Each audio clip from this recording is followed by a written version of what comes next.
that's a problem. Why MMA in America especially is kind of dying down a little bit. You think so? I feel like it's getting bigger than ever. No. Who told you that? It just feels that way. Maybe because you're doing this and your views are good, but for the most part, it's actually down. Really? It's down, yeah. In what way? Pay-per-view numbers are down. Because there's no American champions, right? There's no American champion. There's also no stars, really. So pay-per-view numbers are way down. When's the last time you heard a UFC announce a pay-per-view number? Remember they used to. They don't have to, but they used to be like, we did over 1 million buys. When's the last time you heard that? They have to, because the numbers are down across the board. Well, people are pirating. That too. Yeah, and a lot of people just watch clips. The NBA is super down. People just watch clips now. I have a question to ask you. Do you feel like when the UFC lost Conor, they lost a lot of momentum? I just think the whole landscape changed. Like, the younger demos coming in, they only watch things for 15 fucking seconds. They have no attention span. So UFC's cutting up these clips all the time. And then also the UFC, granted, money-wise, they're making more money than ever, right? Like $1 billion profits, which is all good for them. But they made a deal with the devil. Because in order to get that $1 billion deal with ESPN, they have to provide like 45 or 50-something fights a year. So now the product's watered down. So you're getting fight nights with people. I'm in the sport. I'll look at the card and I'm like, I have no fucking clue who these people are. So these people stop watching. And that's why this shit's going down. And another thing. Because it's watered down. When you and I were fighting, that pay-per-view was fucking stacked. You're getting your money worth. You're going to fucking Buffalo Wild Wings with your boys. It was an event. It was the Super Bowl. At least once a month, you'd have this big event. Now, they because they have to provide pay-per-views, they have to do fight nights. You have Dana White Contender Series, and then all he's doing is taking the Contender Series guys, giving them shitty contracts. So they're pushing out the vets. You're getting these young kids we've never heard of. So the product's watered down. But again, they're making more money than God. So Dana's like, shut the fuck up, Schaub. I'm balling. I'm like, no doubt you are. Does no Dana argument. get mad at you for saying this type of stuff? What'd you say? Does Dana get mad at you for saying this type of stuff? I don't think so. I also don't think he gives a fuck. He knows this. Anything I've ever said on podcasts, Dana is way smarter than I am. His team's way smarter than I am. They're not listening to me being like, did you hear Schaub said this about the business model? I don't fucking know.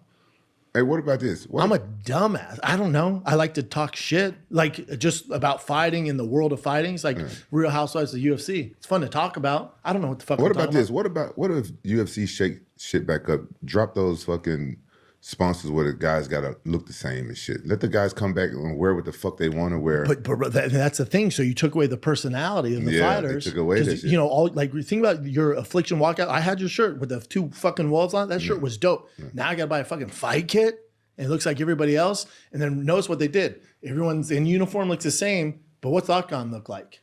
The fucking NASCAR. All the fucking logos, they went, we're going to take it from the fighters, put in here. It's insane, dude. Yeah. And it's just cookie cutter now.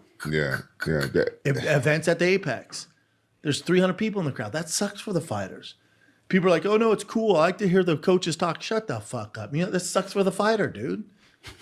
You know what I'm saying? Yeah. Or no? Schaub's giving us a lot of facts right now. Yeah. I mean, the one thing is, regardless, the UFC makes more money than ever, puts on a good product. Every other organization just goes bankrupt. No complaints. No, yeah. Nobody will ever do. That's to what back up your point, though. But maybe match that a little bit now with more influx of these superstar fights. Because what are we becoming? Boxing. How's boxing doing?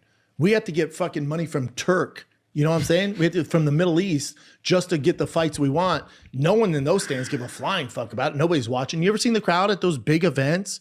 They could give 2 fucks. They're probably held hostage to be there. Damn. So it's a fucking train wreck. So because boxing just gives you, name another fighter on the Canelo Terrence Crawford card. Go.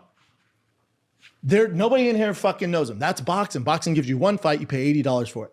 What made the UFC different is if you bought UFC 200, 100, UFC whatever, 163, you knew I can start from the prelims. I know all of them, and they were so much fucking fun. Yeah. That's what made us different. But then Dana went, cool, we got to offer all these fights, and now they're slowly going back. This weekend's card, 318. You have Dustin Poirier, Max Holloway. The rest of them are fight night fighters. When back in the day, that thing was stacked, dude. Yeah, like UFC 300 was amazing. I had the time of my life watching that. Every fight from the prelim to the main card was insane. But think about this. It used to always be. Yeah, I agree. So now people are like, oh, this is such a gift, UFC 300. I'm like, bitch, from 270 under, it was always like this. Now you guys think this is a treat. I grew up on this shit being fantastic. Yeah, but think about this though. When the UFC sold for what, $4 billion? What they sell for $2 billion? I can't remember. I can't remember. Like Couple billion, yeah. Yeah. You know that company that bought them had to recoup some of their money, right? So that's what they're doing now. Yeah, and so, facts. And Again, it's costing. Yeah, I mean, the they're with fans, TKO. They're with WWE. They're with all these things. They have other enterprises. They have TV shows. and to Dana's credit, he's been doing it for so long. I think he took the UFC as far as it can go. They're growing international in China and Russia and all that shit. And that's where their growth is at. It's not here in America. Dana's done his job. Yeah. So Dana's a little bit like, I'm out, dude. I'm going to go fuck with slap fight. I'm going to go over here to boxing now. So he's kind of checked out. Oh, you're right. More power to him. Right. I didn't think I'm doing about the that. exact same thing. He's been doing it how long? What about He's the carried Ultimate Fighter? torch. Are they still doing those? Name a fighter off the Ultimate Fighter. Go. DC Chael. Chael Sonnen. A coach. So they're not doing it anymore. They still do it, but nobody watches. The Contender Series trumps viewership, trumps Ultimate Fighter. And Contender Series is by far, as far as like young talent, is by far the best thing you can watch. Again, Dana's a fucking genius. He Dana puts White together Contender so much Series production. is so dope. Vinny, pull up the video of DC telling his team recently, "You can't back up in a fight." It's my favorite video. It's got like 500 million views on YouTube. This is the only scene. Yeah. Why? What You know, happened? it has 2 billion views. Yeah. You over exaggerate. I just want to pump it up.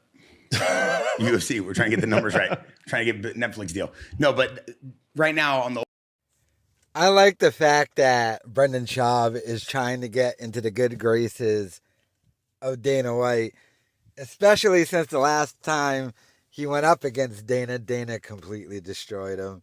And Schaub tried having this whole clap back that he did on Instagram, claiming that Dana was trying to rip off his style or something, if I remember correctly.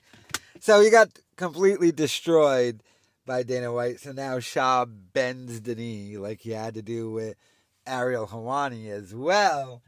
But in that, Schaub admitting he knows nothing about MMA, which is why all of his fight predictions are wrong. And you have to remember this about Brendan Schaub. The man is a thief. He's Thiefer Sutherland. All he does is steal. So whatever MMA takes he actually comes up with, he's stolen from somebody else. Probably, Quark from Deep Space Nine. Messy on fire. Jesse. Love you, Jesse. But Schaub just steals all of his takes. And he doesn't know anything about MMA. But he's only admitting that right now with Rampage Jackson because he wants to get into Dana White's good gracious. Because I think the last time there was any little exchange, Dana was actually like, "Oh, I'm glad Schaub said that." It was something. I forget what it was. But Dana thanked him in the comments or something. Because previously Dana White just smashed Schaub every other time. So Schaub is just like, yeah, Dana's right and a genius. I'm a dumbass. I don't know anything. Which is true, but Baba only admitting it because he once again was defeated and he's bending the knee and just saying, please be my friend. Please allow me back at MMA events, which he's not allowed at. So, but yeah, Schaub, he went on Rampage Jackson's podcast. Let me know your thoughts in the comments.